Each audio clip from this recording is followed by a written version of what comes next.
କନ୍ଦଳ ଏମିତି ଆସେ ସବୁ ରାଜନୈତିକ ଦଳର ଯେ କନ୍ଦଳ ନାହିଁ ସେ କଥା କହିହେବ ନାହିଁ।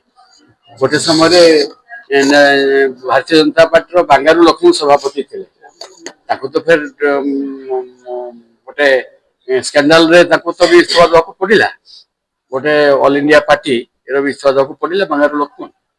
ତେଣୁ ଦଳର ଏମିତି ଆଭ୍ୟନ୍ତରୀଣ କନ୍ଦଳ ଥାଏ, ସମାଧାନ ହବ। ଆଉ ବିଶୃଙ୍ଖଳାକୁ କେବେ କେହି ଗ୍ରହଣ କରେ ନାହିଁ, କେହି ଆକୁ ଉତ୍ସାହିତ କରେ ନାହିଁ। ଶୃଙ୍ଖଳିତ ଭାବେ ସମସ୍ତେ କାର୍ଯ୍ୟ କରିବା ପାଇଁ ଦଳ ସୁପ୍ରିମୋ ନବୀନ ପଟ୍ଟନାୟକ ନିର୍ଦ୍ଦେଶ ଅଛି, କାର୍ଯ୍ୟ କରାଯାଉଛି। କାହାକୁ କୋଉ ବ୍ୟାନରରେ ଦେଲେ କୋଉ ରଙ୍ଗରେ ଦେଲେ, ମନ ଭିତରେ ଯୋଉ ରଙ୍ଗଟା ସେଇ ରଙ୍ଗଟା ସବୁଜ ରଙ୍ଗଟା, ଆଉ ଉପରେ କୋଉ ରଙ୍ଗ ଅଛି ସେ ରଙ୍ଗ ଉପରେ ଭରସା କରାଯାଇ ପାରିବନି, ବିଶ୍ୱାସ କରାଯାଇ ପାରିବନି। ମନ ଭିତରେ ଆମେ ଯୋଉ ରଙ୍ଗରେ ଜିତିଛୁ ସେ ରଙ୍ଗ ତ ସବୁଜ ରଙ୍ଗ, ସେ ପାର୍ଟିର ରଙ୍ଗ ତ ସବୁଜ ରଙ୍ଗ। କିଏ କୋଉ ରଙ୍ଗରେ ବ୍ୟବହାର କରନ୍ତୁ, ମୁଁ ଗୋଟେ ସାର୍ଟ ପିନ୍ଧିବି ଗେରୁଆ ରଙ୍ଗରେ, ଆଉ ଦଳ ସାଥିରେ ତ ଅଛନ୍ତି। ମୋ ସାଥିରେ ବ୍ୟକ୍ତିଗତ ଭାବରେ ସମ୍ପର୍କ ଏତେ ନାହିଁ, କିନ୍ତୁ ଦଳ ସାଥିରେ ଅଛି ତାଙ୍କର ସମ୍ପର୍କ।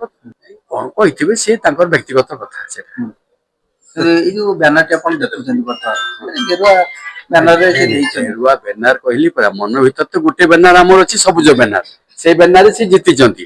ବିଜୁ ଜନତା ଦଳର ପତାକା ସବୁଜ ପତାକା, ତେଣୁ ଆଜି ପର୍ଯ୍ୟନ୍ତ ଦଳରୁ କେହି ବିଧାୟକ ଦଳ ପରିବର୍ତ୍ତନ କରିବାର ପ୍ରଶ୍ନ ଉଠୁନାହିଁ, ଉଠିବ ବି ନାହିଁ।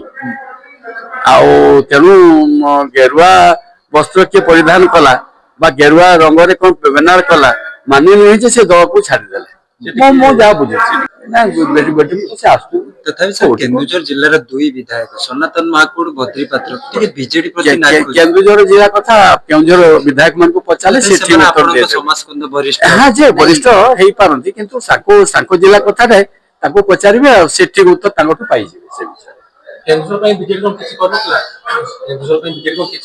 ଯାହା କରିଥିଲା ନ କରିଥିଲା ସେ ଦଳର ବିଧାୟକ ମାନଙ୍କର ଉତ୍ତରକୁ ସେ ପାଇବେ, ଆପଣ ଖୁସି ହେଇଯିବେ ସେ ଶୁଣିକରି ତାଙ୍କ ପାଖରୁ। ବଦ୍ରି ପାତ୍ରଠୁ ଆଉ ଚମ୍ପା ବିଧାୟକ ସନାତନ ମହାକୁଡ ଠାରୁ ପଚାରିକି ସେଇ ପ୍ରଶ୍ନ ଉତ୍ତର ତାଙ୍କଠୁ ପଚାରିଲେ ବିଜେପି କହିଲାଣି ଯେ ଆଉ ବିଜେଡି ରହିବନି।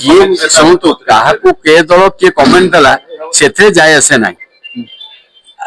ଆମର ଦଳ ଆମର, ତାଙ୍କ ଦଳ ତାଙ୍କର। ଆଜି ସରକାର ଅଛନ୍ତି, କାଲି ସରକାର ଆମେ ପୁଣି ଆଉ ଥରେ ଆସିବୁ, ତେଣୁ ସେ କଥା କହିହେବ ନାହିଁ।